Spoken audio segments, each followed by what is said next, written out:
يا عبد الله. انت احمد محوي ترى انت. اي. ها يا عبد الله. ها كيف حالك؟ باش حالك؟ وين وحيك؟ برزة. يا اخي معي 5 معزة باكل طويها معك. من الحماري وين اجيك؟ ها؟ خد لو من اليوم يا اخي انها تنشبني ما وين احطها. انا الصندوق محمد. والغمارة اللي وراء.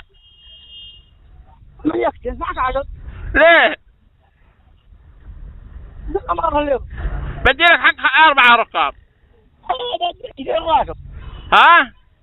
والله بدي حق 20. ليه؟ خبر حمل على. جزاك يا عبد الله وبغسل السيارة لك غد. يا حبيبي الله معي ركاب. ما هي اني بدي لك حق 4 وهي بال4 معزة. والله بدي 50. جاي بدي لك حق 4 وضوها معك 5 معزة. يا اخي لا ما نخبر يا طاق. يا اخي والله لا اغسلها غد واشتري ملطف واشتري كل حاجة للسيارة. بالله ما تنشبني قال لي وين بحطها؟ انا معي. ها؟ يا اخي لا هذا الصندوق. قدامك. في الصندوق. لا ما تقول بحمل لك حمار. ها؟ لا ما تقول بحمل لك حمار يا ابو جمعه. ليه بحمل لك وش بقى مقالها من نظيفة وبكره اوجي لها غسل سيارتك الى شي جا فيها. يا اخي انا الصاحي قال احمل لك معي. انا غنم حلال ربي لو انها لحم نظيف انك ما كان خليها منها مضبوطة يا عبد الله. يا اخي انا بحمل انا من الصاحي في جو عمر. ايش عليه انا ما عندي يحطوها في صوالين 24 يحملوا فيها غنم وش بهم الغنم وصحيح. حبيبي حبيبي احتياط.